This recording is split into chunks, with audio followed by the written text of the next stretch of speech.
Hey, beautiful people. How are y'all doing today? All right. So, my name is Kiara Shanice. I am a teacher and I'm currently working and living in the country of Kuwait. So, I decided to get on and do this live because I have gotten a ton of questions. It's July, next month is August. So, there's a lot of people that are getting ready to come over to Kuwait. So I just wanted to jump on. And then like y'all been asking like, questions about like me personally, and then also questions about like coming over. So I wanted to jump on so that way I can address some of those questions. But before we get started, I want to start off with a prayer. So if you are tuning in, then please go ahead and bow your head, close your eyes. Dear Heavenly Father, thank you for this day. Thank you for life, health, and strength. Thank you for the breath in our bodies and the blood running warm through our veins. God, we thank you for everything that you've done for us, everything that you're doing for us, and everything that you're going to do. We ask that you continue to watch over us, bless us, and keep us. And we ask that you use us, God, to your will, and that your will be done in our lives instead of our own.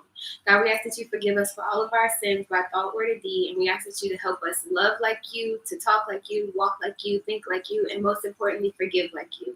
God, these are the things that we ask in your most precious Son, Jesus' name. Amen. All right. So, like I said, I wanted to jump on to answer questions. A lot of questions that I've been getting about coming to Kuwait. So, first things first, a lot of people have been asking me, what should I bring? So, my recommendation is going to be for you to bring 2 phones. That's the very first thing. Like, above all else, bring 2 phones. And also, like, if you're coming through the airport, try and make sure that whoever's picking you up, that they give you time to stop in the airport so that way you can get your phone service activated like once you come in, because after you leave the airport it's difficult or whatever, and then some places require for you to have your civil ID and things like that to be able to purchase certain things. So get your phone activated as soon as you're coming in the airport. They have Zane. There is STC, Ooredoo. There's a couple different companies. In my opinion, they're all pretty much the same. So, just kind of, if you can, go ahead and do your research. Ask whoever your school is bringing you over with, ask them for a recommendation. But make sure you have 2 phones. I have 2 that I use. One of them is what I call my American phone. I'm still able to use my Wi-Fi calling on that one. So, also, make sure you have your Wi-Fi calling enabled before you leave your home country. And so that way, once you get here, you're still able to use it. Because that's the thing that I use, like when I go to different countries and I travel, if I need to call and verify my card or any type of business things back home, I use my American phone and I can just dial regular via the Wi-Fi calling.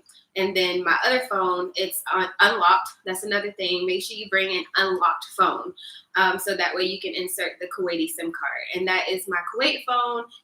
That's the one that, because they literally, when you come, they're going to ask you for your phone number for everything. Like if you buy a hat, they're going to ask you for your phone number. If you need to buy, literally anything, anytime you shop, you're going to be asked for your phone number. So you want to make sure that you have 2 phones. Some people don't care, to not have a phone from back home, but I do, because like I said, I travel, and that's the way that I'm able to like maneuver and handle the things that I need to without having to download a whole bunch of apps and things like that. So that's my first recommendation, to make sure that you bring 2 phones. And then another question that I get is like, what should I pack? So I've kind of answered this in one of my previous videos, but you can get like anything. And guys that are here, welcome, and thank you guys for tuning in. Feel free to jump in the chat. I'm just answering some questions. I have a couple things written down. Some questions are about Kuwait, some questions are personal. So just kind of, just here to chat it up with you guys. But so I was answering question number 2, and that was about what should I bring. So like as far as what should I pack? Pack your essentials, like things like your if you need seasonings, if you're particular about a type of seasoning, then you need to pack it, because there are seasonings here, salt, pepper, and things like that. But like me, I I like my Spanish food, so I use sazon and adobo and all those things, and you will not find those here. You can order on Amazon, but Amazon shipping to the Middle East is not like in the States. It's not like Prime, you don't get it next day. So you're gonna be waiting anywhere from 2 to 3 weeks before you get your items. So I just recommend packing a good amount or whatever. Don't go overboard, because like I said, you can order from Amazon and then eventually get it back. All right, so let's see. I'm trying to get a job in Kuwait, but the monthly payment seems low. So that's Sonia. Hi, Sonia, and welcome, and thank you so much for tuning in. I'm not sure exactly what industry. If you're in teaching, and that's what I have the most knowledge on, because that's what I do. But in teaching, I know that like it can come off that the salary is low, but you also have to take into consideration that it's tax-free. That's the biggest thing. So you're not paying any taxes on your income. So you get, everything is gross. You get to take it home. And then also most jobs provide housing. So whereas like in the States, like I'm just going to throw out a number because I'm not sure. In Florida, I think like the lowest wage is like 40 something thousand, right? So if you get paid 40,000, your take home is actually just above 30,000 or whatever, because of all the taxes and all the other things that come out. And then on top of that, you still have to pay rent. So while the number that you see when you do your conversion, when you're getting your offers, might seem like low, you just have to think about like, your expenses and the things that you're gaining versus what you would be spending out back in your home country, especially in the States. Because like for me, I had to pay rent, I had to pay a car note, I had to pay utilities. And then in addition, they did like my school in the States did provide like my healthcare, but it was just the healthcare. So like my dental and my vision and all those things, I had to pay for it on top of that. And you said that you're in customer service and have your first degree in logistics. That's awesome. Now, customer service, I'm not 100% sure what the normal range is for here, because even just like in the States, customer service can be like, it can be hit and miss in regards to the wages. But I would just recommend, just kind of doing your research. If you're able to, try and find somebody here that works in those fields. I, at this time, don't like have any contacts like readily available. But I'll definitely reach out and see if I can find out, like a median salary in regards to how much you should be expecting to get paid in those fields. And then World Wanderer, welcome. And yes, make sure you pack your jerk seasoning. If you're making jerk chicken when you get here, please holla at your girl. I'm not really like a spicy type person, but I love my Caribbean food. So jerk chicken, some curry chicken, I am all for it. Make sure you make me a plate. Okay. I have an education background with children in schools, libraries, etc., but my degree is in digital design. So the thing with Kuwait is, with having a degree, like with trying to get into education, you pretty much have to have a degree in education or like some type of formal education training. The Ministry of Education is very strict about that here. Now, don't get me wrong, there are, just like in anything, there are people that I have met that, kind of wiggle around the rules and stuff like that.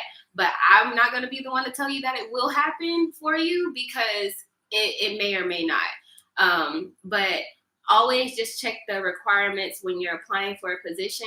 And then my motto is, what God has for you is for you. So even if you don't necessarily have the degree and you want to apply, but like maybe they say a bachelor's or whatever, go for it, because God will put you in places that you're not necessarily qualified for, and people will be wondering like how it happened. So that's just my tidbit.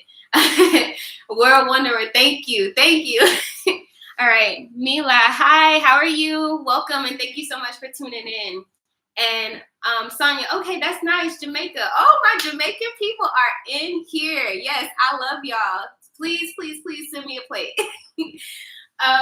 So that was question number 2, about what should you bring and what should you pack. And then as far as question number 3, this is one of the things that I get very, very often is like, what is there to do here? There is actually quite a lot. The difference between here and other places is that the things to do aren't really advertised like that. So you have to make sure that you have like Instagram, Facebook, and then you have to be willing to talk to people basically. Because a lot of the things that I found out about before I came here, I actually did not have Instagram. And then when I got here, like all of my friends that I was making, they're like, oh yeah, we're going to this restaurant. And of course they're inviting me. But I'm like, how y'all found this place? Like where did you find this or whatever? And they're like, oh, you got to get on Instagram. And I'm like, but I don't want to get on Instagram. And because I had been off Instagram for like 2 years prior to coming over here. And they're like, well, if you want to find stuff to do, this is how to do it. So Instagram, Facebook, and TikTok is how you'll find things to do. And then just basically talking to people, asking questions and things like that, and being open-minded. All right. Would love to teach in. Hi, Lucy. How are you? Welcome. I'm sorry I keep getting up and down, y'all. My laptop is a little bit far. Would love to teach in Kuwait. Which recruitment agencies would you recommend? I'm from Southern Africa, Bachelor Education in English. Awesome. That's amazing. So the recruitment agency that is like top tier, in my opinion, is Teachaway. I really like Teachaway because they are very responsive. And, you know, I don't know about you guys as far as applying to jobs and things like that, but sometimes you have these agencies that, you know, they say that they'll help you get a job and they have all these opportunities, and you go on and you apply and you never hear anything back. Like the agency don't contact you, the job don't contact you, anything. But with Teachaway, once you apply, what ends up happening is they will reach out and they'll actually set up like an interview, and then they'll even have like where they have like a job fair and schools from everywhere, like all types of countries. So it's not even just Kuwait that you can apply for there. You can apply for countries like all over the place. So that's my first recommendation. I also would recommend Advectus and Cactus Recruitment. I was in touch with recruiters from both of those, and very friendly people, very responsive, very communicative. But as far as the opportunities with Cactus Recruitment, there weren't very many opportunities with them, but they did have solid opportunities, if that makes sense. So it wasn't like they were just throwing out these vacancies and, you know, maybe it'll work out. No, like they had really good leads. Teachaway has a bunch of vacancies. They're partnered with so many schools, so there's a lot of variety on there. Okay, mention about shopping in Kuwait. Are the prices high for clothes in Kuwait? Seeing that's it so far. So honestly, Kuwait has sales all the time. So whereas if you go on a regular day and there's no sales going on, it could be a little bit more. I wouldn't say a whole lot, but you know, just a tiny bit more pricier than maybe Jamaica or the States. But it's pretty average. Like for instance, I went shopping the other day and I bought like 3 dresses, some shorts. I bought a pair of Vans, and I'm actually gonna upload a video with like my whole little try-on haul. But I bought a couple different things, and I spent in American dollars like $65. And just the Vans alone, you know, should have run me about $40. So yeah, you can find things on sale and at decent prices here. Food wise, with the prices, it really depends on where you go to shop. I personally like to shop at the Sultan Center just because it's a little bit smaller. And I know y'all might think that I'm very sociable because, you know, y'all see me all bubbly on here. But like in crowds, I actually get really nervous. So I go to the Sultan Center because it's usually less packed than Lulu's. But I've been told that they're a little bit more pricey than Lulu's. But really, it's about the same, honestly. And then another question that I get asked a lot is as far as the dress and how am I able to dress and what am I able to wear, what can I not wear. Basically, in Kuwait, it is a conservative country. So you kind of want to just make sure, on a regular day, like if it's not blazing hot outside or whatever, you want to kind of have your shoulders covered and, nothing above the knee or whatever. And of course, no bellies out. However, when you get here, especially if you go to the Marina Mall, you will see people that have bellies out, backs out, butts out. You will see it all. And the thing is, it's not that you'll get kicked out of the country per se. And I'm sorry if I'm saying something wrong. Maybe you can get kicked out of the country, but those people haven't. But it's just like it's not considered appropriate, and so you got to be prepared to be stared at because it's not considered appropriate here. Okay, can I visit Kuwait and change my status to work permit? Sonia, that's a great question. Right now, the last time that I checked, I could be wrong, but the visit visas were suspended until further notice. Things in Kuwait literally change from day to day. So you can see on the news today that visit visas are suspended, and then tomorrow, things will be wide open. So you can go to like the Kuwait embassy. I think it's like kuwaitmoh.gov or something like that, and just see what's going on with that. But usually, in order to change to a work permit, your job has to sponsor you. So your job would end up having to be involved in that process at some point. Okay, that was an awesome question, by the way. And do I know of any other websites for jobs in tech in Kuwait? I know that like a lot of the contractors here use a service or a website called Vectress. I'm not sure if they have tech or not, but they have a lot of other opportunities outside of teaching. And I've talked to quite a few people that have used Vectress to get hired on and find a nice contracting job here. So yeah. Now, I think I kind of answered like most of the questions about Kuwait that I get. Like as far as being a teacher here and the curriculum for schools varies. It's not the same. Like I have friends that teach at different schools, and all three of us have a different curriculum because they're private schools. And with them being private schools have kind of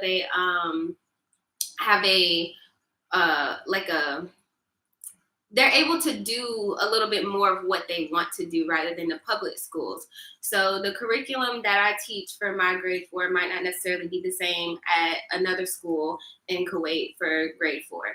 And do I mind spelling that? Oh, yes. Vectress, it's V as in Victor, E as in Echo, C as in Cactus, T as in Tango, R as in Rainbow, U as in Umbrella, and S as in Sam. So Vectress, and it's a contracting company, so they'll have different opportunities for you. Okay, what about permanent residence? I know for Bahrain you can invest in real estate and get your PR. Is it the same for Kuwait? In Kuwait, you cannot purchase real estate unless you are, I believe you have to be a Kuwait resident, like as far as buying, but I'm not really sure on that. Because like one thing for sure, like you can't just come and, just buy houses and things like that. Like the one thing that I have to say about this country that I really admire is they are for their people. So as far as Kuwait, looking out for Kuwaitis, they're going to look out for Kuwaitis and they're going to put Kuwaitis first, and I wish that America would take, that aspect away from here and kind of learn a thing or two, because as far as owning properties and like anything that's going to benefit the country, they're going to put their people first. Like the Kuwaitis will have a first dibs on everything type thing. So Yeah, purchasing would be a that would be a lengthy process. It would take a really long time, and I don't think just a regular person, just like us contracting and working here, I don't think that we would actually be able to purchase it. I think it has to be a Kuwaiti. I'm not sure, but I'm like 85% sure on that. You're welcome, World Wonder, no problem. Okay, how do you manage the sandstorm and the heat, and how do you adjust to that? Okay, so with the sandstorms, I try to monitor the weather on my phone or whatever, like on the iPhone weather app, and it'll tell you, if it's dust. But like the last couple sandstorms that came, they came out of nowhere. So the sky was all sunny and blue, and then literally within minutes, and I'm not exaggerating, like I'm being so serious. Within minutes, it turned from blue to orange. So basically, I wear a mask when it's dusty outside, even though there's no longer a mask mandate in Kuwait. But I wear a mask because I have asthma and allergies. And then just try not to be outside. Like if I don't have to, I don't go outside in the middle of a dust storm. And it's dangerous on top of that to drive and things like that, or even be in a taxi during the dust storms. So just making sure that you keep like your air passages covered. And then for the heat, staying inside. And I wear long sleeves too. So like even if I do have on a tank top, which like it's summer out now and it's really hot. So I don't think anybody is gonna like give you a side eye for wearing a tank top, to establishments. I've worn them plenty of times or whatever. But like even just on the way to protect myself, I'll just put on a jacket, while I'm walking outside. Wear some sunglasses. I did take the tip from one of y'all. Somebody commented on my video when I took the bus and I didn't have glasses on, and I made sure like ever since then I've been wearing my sunglasses outside. So just little things like that. And wearing breathable clothes. Like I've never been one to wear super tight clothes anyway or whatever. My clothes probably look fitted if you guys see me because I'm a healthy girl or whatever. But like I don't wear like skin tight clothes or anything like that. And just just trying to wear like loose fitting and more breezy things like that is how you can adjust to it. And honestly, like when I first got here, everybody told me, they're like, oh, with the heat you're gonna adjust. And I'm like, I don't think so. Like, no. And now it's really not as bad as it was. Like it's still hot, don't get me wrong, but I have actually adjusted to it, and it's better than what it used to be. So healthcare. My job actually provides my health insurance, and I kind of briefly touched on it in a previous video that I have actually had to have surgery here. So depending on your healthcare, it's literally just like everywhere else. You have a copay that you have to pay. I have really good health insurance through my employer, which I'm so thankful for. So like when I go to the doctor, our company is Aetna. It's an international package. But so I go to the hospital, and that's kind of the thing here. Like rather than going to a clinic, like if you don't feel well or whatever, you'll typically go to the hospital, and it's normal to go to the hospital. And they have a walk-in service at most hospitals. The hospital that I go to is Dar Al Shifa. That's the one that I was recommended to by a lot of other people. But there's like German International Clinic. There's the Kuwait International Hospital. There's a lot of different hospitals here. And so far, I haven't heard any negative reviews about any of them. But like I said, I was just recommended Dar Al Shifa. And so my copay is like 10 KD, which equates to about 35 US dollars. And that's it. Like if insurance approves it, then that's pretty much all you're going to pay. I had a minor surgery done. And for one, y'all, the room, like I video chatted my family, and my mom was like, are you at the hospital or a hotel? Like the rooms here are so like they're immaculate. it really doesn't feel like a hospital. The only thing that looks like the hospital in the room is the bed, because they have to have the hospital bed. But other than that, like, it's like they have showers in the rooms, and they make sure you eat. Like, it's a whole experience going to the hospital here, and especially staying overnight. But with my surgery, I paid my 10 KD for my copay, and then I did have to pay an additional 10 for the anesthesia or whatever. But altogether, I paid about 60, $70, and I had a surgery. I stayed overnight. I had 3 meals included, and then that was it. Whereas if I just go to the doctor regular in the States, just to be seen, I'm going to pay anywhere from $50 to $100 for a copay. And then if I have to get lab work or anything like that, it just continues to add up and add up and add up and add up. So I think healthcare here, they've got that pretty much figured out. And they do a good job of making sure that you're taken care of. All right. I hope that answered your question. If you have any other specific question, World Wonder, about healthcare, just throw it in the chat and I'll try and make sure to answer it for you. Yes, sunnies and a hat. Okay, do I see myself living in Kuwait or Bahrain permanently? So when I went to Bahrain, I had a good experience. It was very relaxing, but as far as like living there, I think I would prefer to live in Kuwait. I don't know why. I feel like Bahrain is a little bit more like, they have clubs, they have bars, and you can drink, which is nice.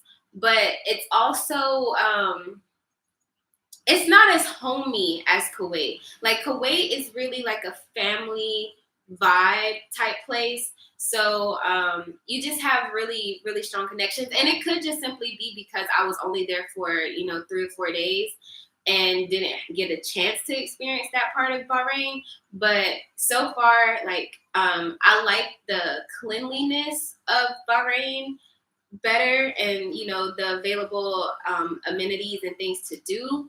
But Kuwait is just, it's easy, it's safe, it's nice. Bahrain is safe as well, but it's just like, this is just like more of a homey feel, and it has more of a coziness about it. Okay. Would I be open to moving to Bahrain since it's more liberal and it's more Western? I also came across where you can purchase real estate and get your permanent residency. So as of right now, I have another year in my contract. As far as where I will go after, it's just really all about wherever God sees fit. People ask me all the time, like, where am I going to go next? What's next in my journey? And honestly, like, I came over here, I had a 5-year plan, y'all, like legit had a 5-year plan. And I can tell you right now that my plan is completely wiped, done, finito, ain't gonna happen. I mean, unless that's what God has, but it don't seem like it. It seemed like he had completely different intentions for my life, which that's typically the case, and I'm okay with that. But just recently, I like completely and utterly submitted to God's will for my life. So with that being said, I don't know if I'll be in Kuwait for another year just to finish out my contract, or if I'll be here for another 10 years, or next year I'll end up in Bahrain. I really don't know. But for now, I'm here. I enjoy it here.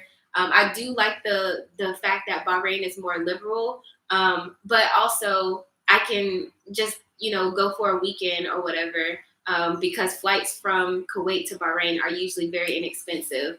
And so, you have that. Let's see. And it would be nice to be able to purchase real estate, especially, in this area, because I feel like right now, like, the Middle East is it's popping. A lot of people are looking into it, they're learning about it, and they're going away from the cultural norms and, the stereotypes that have been like kind of embedded in our heads.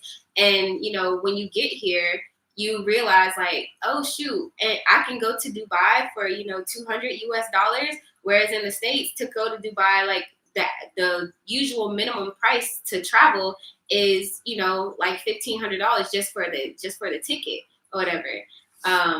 So I think here I think it's going to continue to grow and develop, and we'll just see where things take us. All right. Thank you for the healthcare info. Yes, you're welcome. You're very welcome. And I have a thyroid issue, so I see an endocrinologist. Her name is Dr. Neen. Sorry, that's not the endocrinologist's name. I'll have to look at it. It's way, way, way in my messages. But I can once I get the information, I'll like drop it in the description box below, so that way you can have that. If that's something that you need. So. Okay, you know how Dubai has Global Village? Does Kuwait have festivals or events like that? So Kuwait hasn't really gotten to that point yet. Like they did have the great, the Great Gatsby or no, sorry, the Gypsy Kings. They had the Gypsy Kings here maybe about a month ago. There wasn't a concert per se, but there was like a performance. So they haven't quite gotten to having those type of events yet. But honestly, I think just with the way that the culture is going, that eventually it'll get there. Now, how long it's going to take, I don't know.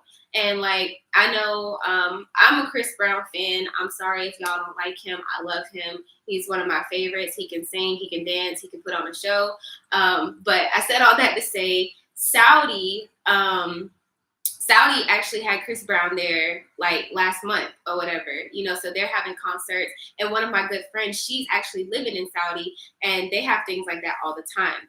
And one thing about Saudi and Kuwait is that usually if Saudi does something, Kuwait follows suit. So I could see, or at least I could hope that eventually they'll get on board and they'll have those same things here in Kuwait available for us. And then especially when you think about it, like currently Kuwait is popular for its oil and, those type of things. But now where people are going towards electric cars and things like that. So in order to continue with the economy or whatever, they're going to have to find another venue. And then that venue, in my opinion, would be tourism. So and in order to attract tourists, then you have to do things that tourists like.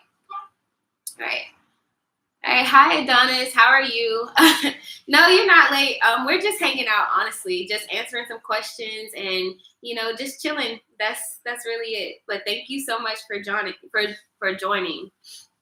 All right, so y'all are lit. Like I just have to take a moment to say I really enjoy like making the videos, and really now like I love doing lives because y'all are so like active, and you talk, you ask questions, and I really enjoy it.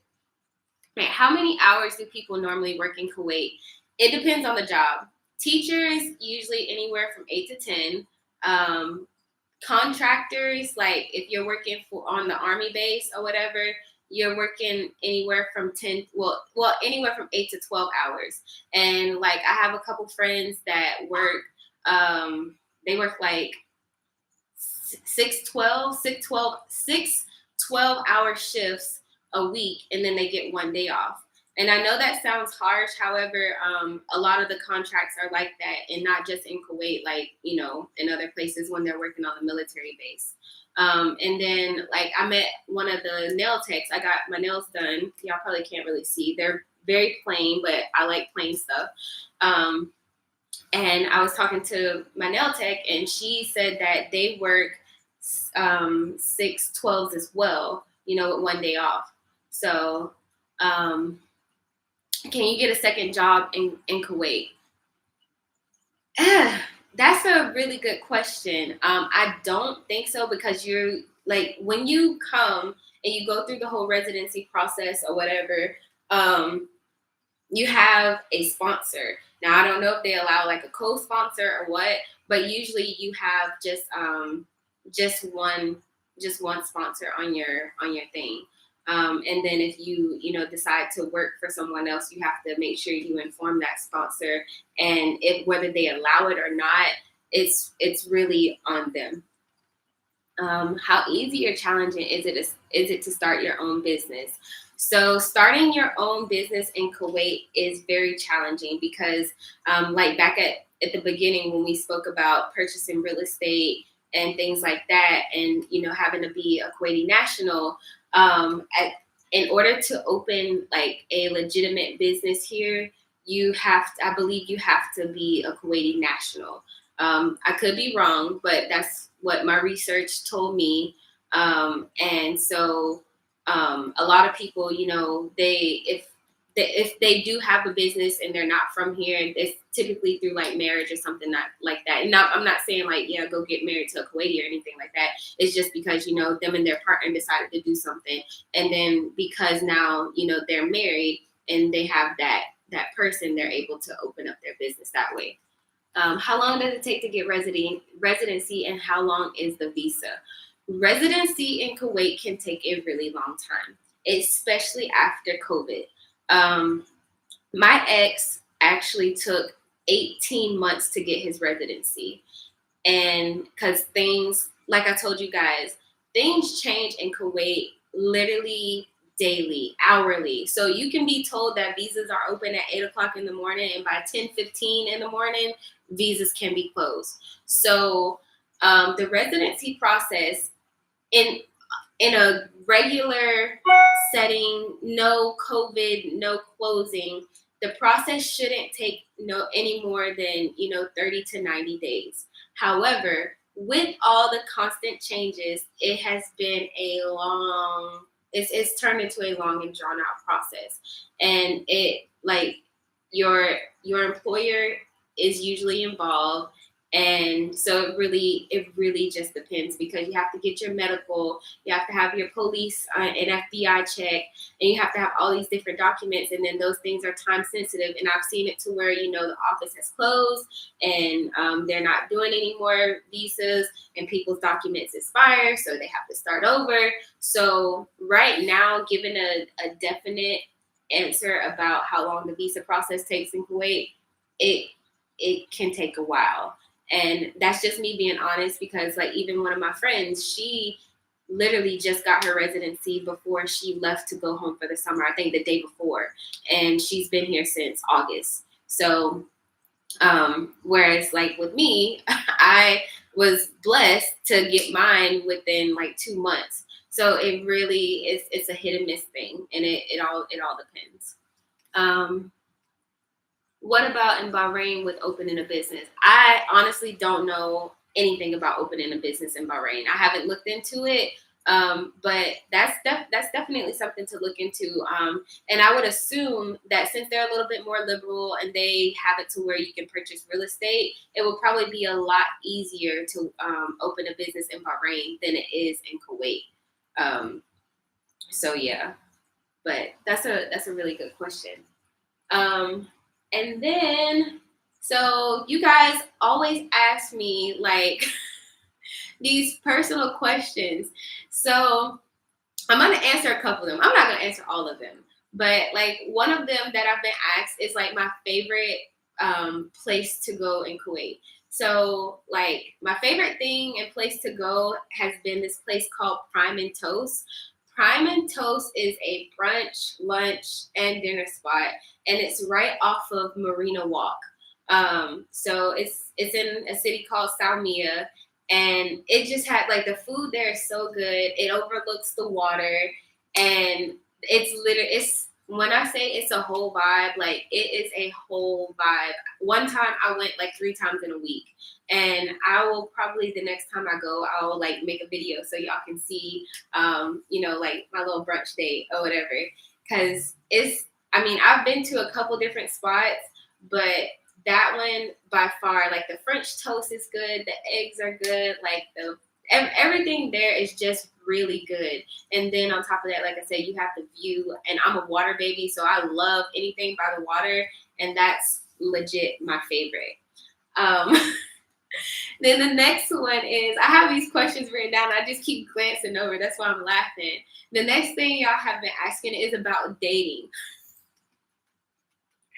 And how is the dating life and atmosphere in Kuwait? And I would just say, like, I think dating everywhere, honestly is trash. Like it is trash because people just they don't value relationships anymore or whatever. So and then you'll have it here where and y'all know I'm open and honest, I'm transparent. Like you'll have it here where you'll meet somebody and you think like y'all got a good thing going, and then you find out down the road like they're married or whatever. And so like it's crazy. I mean, but you can meet people. A lot of people use dating apps here just because with it being a conservative country, it's not like people aren't necessarily like putting themselves out there. So you will see dating apps being used a lot more here than probably in other places. All right, I see some other questions.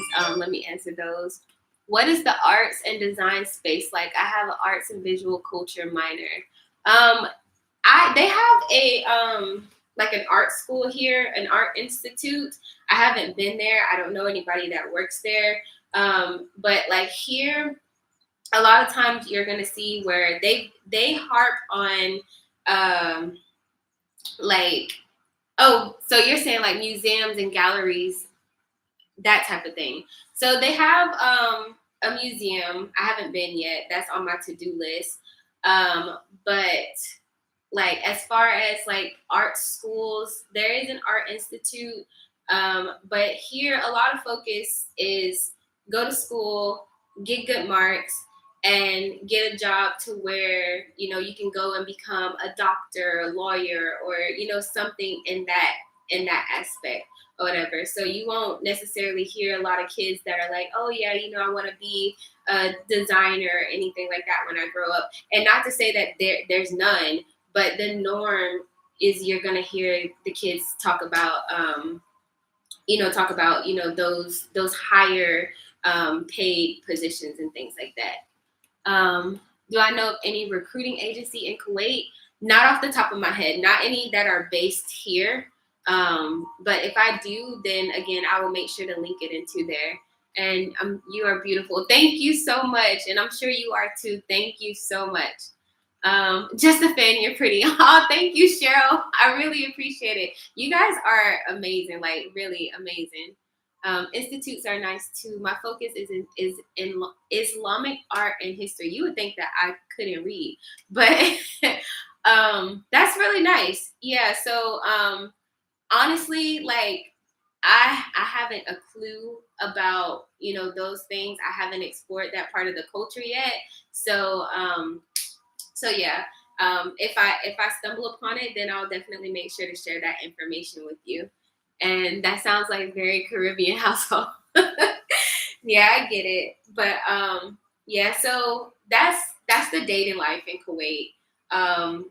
And I mean, I've met some people, but yeah, it's 0 out of 10. Would not recommend.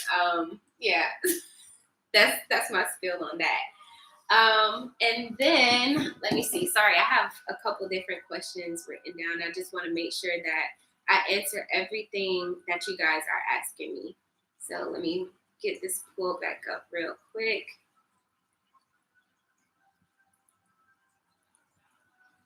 Okay, so how do I adjust to being away from my family and friends? Honestly, I don't know if I actually have adjusted. And like, and another part of the question was how to mentally prepare to to embark on this journey. I don't know that I've actually adjusted. My family is a very close knit family, so honestly, we literally are doing things like every weekend or whatever.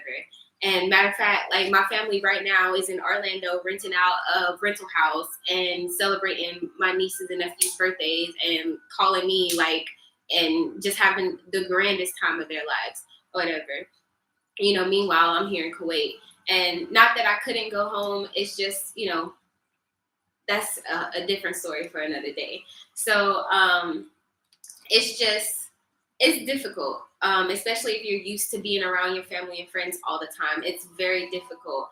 But the thing about it is, we made a commitment to make sure that we keep in touch. I talk to my mom and dad literally every day. And like with my nieces and nephews, because I'm really close with them, I make sure to, send them texts and keep them encouraged and things like that, and try and share pictures and videos as much as I can and stay involved, ask them what's going on in school, not just how was your day, like what's going on, what's happening, you got any new friends, like that type of thing, that whole spill. So that way, we can keep our connection. And then we have a system going. So I try and speak to my family like when I get off work. So once I get off work, get settled, then by that time they're getting up in the morning, getting ready to start their day. And so we try and keep it around the same time or whatever. And of course, if they need me or I need them, I'm able to talk to them outside of those hours or whatever. It's not restricted to that. But that's the thing that works for us. And then, just kind of remembering the why and why you started this and why you're here. And I try and also look at the opportunities that I have that I wouldn't have if I were to stay at home. And then just like preparing to come is just really making sure that you have an open mind and just embracing the journey, because it is going to be different. And you can do your best to prepare, but you never know what might happen. So you do your best, you come with an open mind, willing and ready to learn, and coming and knowing that, this isn't your home country, and it's going to be a new adventure, and you look at it as a new and positive adventure, and that's kind of how you cope. But I think that's pretty much it, guys. Like as far as other things, like I get asked questions like random things, like my favorite food. My favorite food, by the way, if I could pick one thing to eat every day, would be spaghetti. I love spaghetti. But second to spaghetti is Spanish food. I absolutely love Spanish food. Arroz con pollo all day, every day. All right. Is it more costly ordering from Amazon? No. So you can order from Amazon like back in the States and just have it shipped here, especially if you have an APO. So the prices are the same. The only thing is the time. It takes a longer time. And that's one of the things about that instant gratification that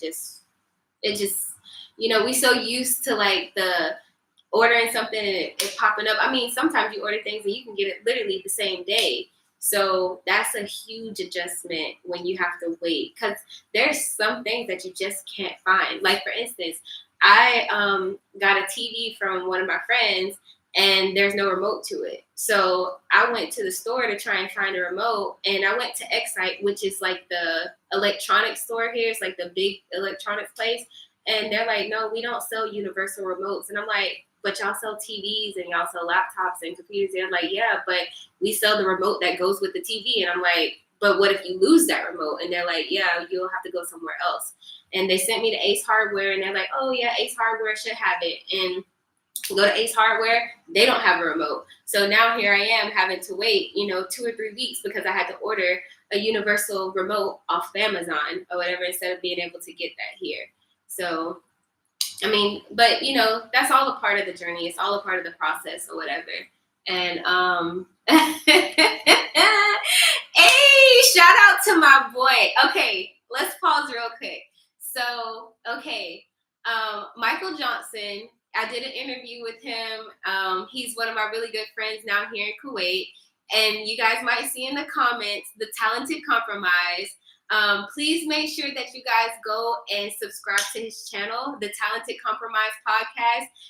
He and I did an interview, and it's going to be dropping real soon. And like, my boy is doing his thing out here, y'all. Like, I am so proud of him. And like, I literally can't wait to see where this thing goes. So make sure you guys go like and subscribe his channel. And stay tuned for some, because he has some banging ideas that he's ready to unleash and share with you guys. So it's going to be amazing. And yes, God chose me and he chose you too. So yes, thank you, thank you, thank you. All right. Oh wait, you finished styling the new apartment. Yeah, so I actually moved in and I got everything situated and I am going to, matter of fact, I'm gonna do like an MTV. Well, no, not MTV. KTV, Kiara TV, or Kuwait TV Cribs version. So I'm just in the process of editing that video so that way you guys can see, you know, the whole works. It's not like I live in a mansion or anything. It's literally like 500 square feet, my apartment. But so yeah, I will be, hopefully that video will be posted tomorrow. If not tomorrow, then the very next day. I have not forgot about y'all. All right. Hey, hi Rich, how are you doing? Y'all, Rich is an amazing photographer in Kuwait. So if you are ever in Kuwait and need some photos, make sure you hit him up. We did a shoot the other day. That's another video coming soon. I'm in the process of editing that. And man, like I'm telling y'all would think that your girl was America's Next Top Model or Kuwait's Next Top Model because they did their thing on the photo shoot. Him, Kat, and Patrick, oh my God, amazing. So yeah, if y'all ever need a shoot, Rich Richardson, he's in the comments right now. Make sure you hit him up and he got you. You in good hands. World Wanderer, there's no IKEA. Yeah, there's IKEA. IKEA, like my whole place is IKEA. This is IKEA. Everything in my apartment is IKEA. Like it should just be called IKEA because it's that. You said, and IKEA actually they always having sales. They get like half of my paycheck because I'm always in there buying something that I don't even need to buy. You said, what's his socials? Rich, they're asking for your social media. So if you don't mind, go ahead and put it in the chat if you're still here. But I'm gonna pull it up real quick for you guys. His Instagram. So one moment. So his Instagram is Rich. So that's RICH_AF1. And that's his social media. And y'all, I'm telling you, like, this man is fire. Like, y'all, these fire. So make sure you go there, and then Patrick Stewart, I think his is Patrick J. Stewart Photography. Both of them are insane, phenomenal. Let me pick that up. Yeah, so Patrick J. Stewart Photography, and he's another amazing photographer here in Kuwait. Make sure y'all go follow them and like and subscribe to their page. They are phenomenal. You said, ooh, say less. Somebody about to be in IKEA. But yeah, like there's IKEA. They have Zara Home, Pottery Barn. So like all of those home stores, the ones that you go in and you shop, like I don't know about y'all, but I have a 1-bedroom and I shop like I have a 10-bedroom mansion with a pool and you know a little patio in back. Like they have all of those stores and they have some beautiful stuff in there. So yeah. But I think I'm going to go ahead and wrap it up. Y'all, we've been on live for a whole hour, and y'all been rocking with me, and I really appreciate it. I thank you for everybody that has popped in, those of you that participated in the chat. Y'all are absolutely amazing, and y'all are really, like, you know, the reason why I keep doing this. So I appreciate all the support. Make sure that if you ever have any questions, comment on the videos. If you like to see different content, make sure that you're dropping those things too. I'm open for suggestions. I'm just here to make sure, you know, I'm here for y'all. I'm doing this for the people. So I really appreciate you guys. Those of you that are getting ready to come over and you guys are almost done in your process or have your visas and things like that, wishing you safe travels. And I hope to see you guys when you get here. But bye.